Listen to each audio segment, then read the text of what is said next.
नमस्कार और आपका स्वागत है। आज हम एक बहुत ही दिलचस्प विषय पर बात कर रहे हैं। ये भारत की अर्थव्यवस्था और हम जैसे आम लोगों दोनों से जुड़ा है। बात हो रही है जीएसटी यानी वस्तु एवं सेवा कर के स्ट्रक्चर में जो बड़े बदलाव प्रस्तावित हैं उनकी। और देखिए दिलचस्प बात यह है कि इन बदलावों को एक तरह से अमेरिका के जो संभावित टैरिफ हैं उनके जवाब में एक रणनीतिक कदम के तौर पर देखा जा रहा है। हमारे पास एक विश्लेषण है जो इस पूरी रणनीति को समझाता है। ये दिखाता है कि अगर निर्यात में गिरावट आती है तो उस खतरे से निपटने के लिए भारत कैसे अपनी ही बड़े घरेलू बाजार को मतलब सक्रिय करने की सोच रहा है। तो ऐसा लगता है कि ये सिर्फ कोई टैक्स सुधार नहीं है बल्कि एक सोची समझी आर्थिक बचाव वाली बात है।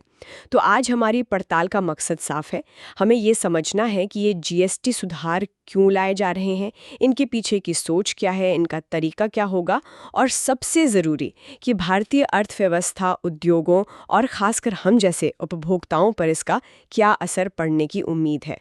चलिए इसको थोड़ा और गहराई से समझते हैं। अच्छा, तो शुरुआत करते हैं उस स्थिति से जिसका जिक्र विश्लेषण में है। मान लीजिए अमेरिका भारतीय सामान पर नए टैरिफ लगा देता है जी। तो फौरन इसका असर हमारे एक्सपोर्ट्स पर क्या पड़ेगा? अंदाजा ये है कि इससे भारतीय कंपनियों की चीजें अमेरिकी बाजार में महंगी हो जाएंगी, तो जाहिर है उनकी मांग घटेगी। और अनुमान है कि इससे सालाना कोई 30 से 40 बिलियन डॉलर का एक्सपोर्ट लॉस हो सकता है। ये तो भारत के कुल निर्यात का एक बड़ा हिस्सा हुआ है ना। बिल्कुल, ये रकम काफी बड़ी है। देखिए, किसी भी विकासशील देश के लिए इतने बड़े निर्यात बाजार का अचानक से प्रभावित होना चिंता की बात तो है ही। इससे विदेशी मुद्रा भंडार पर दबाव आ सकता है, ट्रेड डेफिसिट बढ़ सकता है और उन उद्योगों पर सीधा असर पड़ेगा जो अमेरिकी बाजार पर काफी निर्भर हैं। लेकिन हाँ, यहाँ जो बात इस विश्लेषण को दिलचस्प बनाती है वो ये है कि भारत की स्थिति थोड़ी अलग है। इसका जो अपना विशाल और विविध घरेलू बाजार है वो एक तरह से क्या कहते हैं, एक शॉक अब्जॉर्बर की तरह काम कर सकता है। हाँ, और शायद यही इस विश्लेषण का मतलब सेंट्रल आइडिया है कि ये जो 30-40 बिलियन डॉलर का संभावित एक्सपोर्ट लॉस है उसे घरेलू बाजार में ही खपाया जा सकता है। मतलब जो सामान अमेरिका जाना था वो अब यहीं भारत में बिकेगा। सुनने में तो ये अच्छा लगता है, कंपनियों का प्रोडक्शन चलता रहेगा, नौकरियां बची रहेंगी, जीडीपी पर असर कम होगा। लेकिन सवाल ये है कि ये होगा कैसे? क्या ये इतना आसान है? जो सामान अमेरिकी स्टैंडर्ड्स और पसंद के हिसाब से बन रहा था, क्या भारतीय उपभोक्ता उसे एकदम से खरीदने लगेंगे? देखिए, सवाल वाजिब है और विश्लेषण इस चुनौती को नजरअंदाज नहीं कर रहा। वो मानता है कि शायद प्रोडक्ट्स में कुछ बदलाव करने पड़े या कीमतों में एडजस्टमेंट करना पड़े। लेकिन इसका मुख्य जोर इस बात पर है कि घरेलू खपत को कैसे बढ़ाया जाए ताकि ये जो एक्स्ट्रा प्रोडक्शन है वो खप सके। और इसका सबसे सीधा और असरदार तरीका, जैसा बताया गया है, वो है लोगों की खरीदने की ताकत बढ़ाना। अब वो कैसे होगा?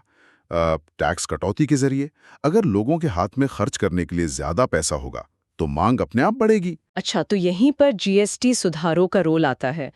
सरकार ने जो बड़े बदलाव प्रस्तावित किए हैं वो इसी तरफ इशारा कर रहे हैं। सबसे बड़ा बदलाव तो शायद ये है कि 28% वाला जो सबसे ऊंचा टैक्स स्लैब था, जिसमें कई लग्जरी चीजें या सिन गुड्स थे पर कुछ रोजमर्रा के इस्तेमाल की चीजें भी थीं, उसे लगभग खत्म ही कर दिया गया है। अब ऐसा लगता है कि मुख्य रूप से दो ही स्लैब बचेंगे, 18% और 5%। पहले की जो जटिल संरचना थी जहां कई सामान 28% के दायरे में थे, उसके मुकाबले ये एक बड़ा सिंप्लीफिकेशन भी है और शायद उपभोक्ताओं के लिए राहत भी। बिल्कुल, और ये डिजाइन काफी स्ट्रेटेजिक लगता है। विश्लेषण इस बात पे जोर देता है कि कैसे टैक्स कटौती को टारगेट किया गया है।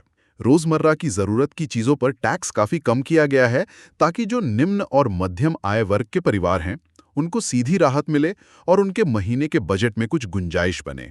जैसे ताजे फल और सब्जियों पर तो पहले की तरह ही 0 जीएसटी है। ये तो खैर खाद्य सुरक्षा के लिए जरूरी है। लेकिन बड़ा बदलाव डेयरी प्रोडक्ट्स में है। पनीर, घी, मक्खन जैसी चीजें जो पहले 12% या कहीं कहीं 18% में भी थी, उनको अब सीधे 5% वाले स्लैब में लाने की बात है।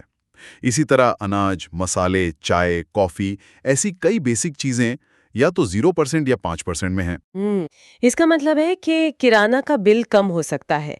अगर एक औसत परिवार के महीने के खर्च में कुछ 100 रुपए भी बचते हैं तो वो पैसा कहीं और खर्च हो सकता है या बचत में जा सकता है। लेकिन ये तो हुई जरूरी चीजों की बात। विश्लेषण ये भी कहता है कि उन कैटेगरीज में भी टैक्स कम किया गया है जहां शायद निर्यात प्रभावित होने का डर था या जहां घरेलू मांग को बढ़ाने की जरूरत महसूस हो रही है, जैसे इलेक्ट्रॉनिक्स। हाँ, इलेक्ट्रॉनिक्स एक अहम सेक्टर है। एयर कंडीशनर जैसे एसी जैसे उत्पाद जो पहले 28% जीएसटी के दायरे में थे, उन्हें अब 18% पर लाने का प्रस्ताव है। विश्लेषण में जो हिसाब दिया है उसके मुताबिक इससे एक सामान्य एसी की कीमत में करीब 2,500 से 3,000 रुपए तक की कमी आ सकती है। इसी तरह टीवी, एक खास साइज तक, वॉशिंग मशीन, फ्रिज जैसे दूसरे घरेलू उपकरणों पर भी टैक्स कम होने की उम्मीद है।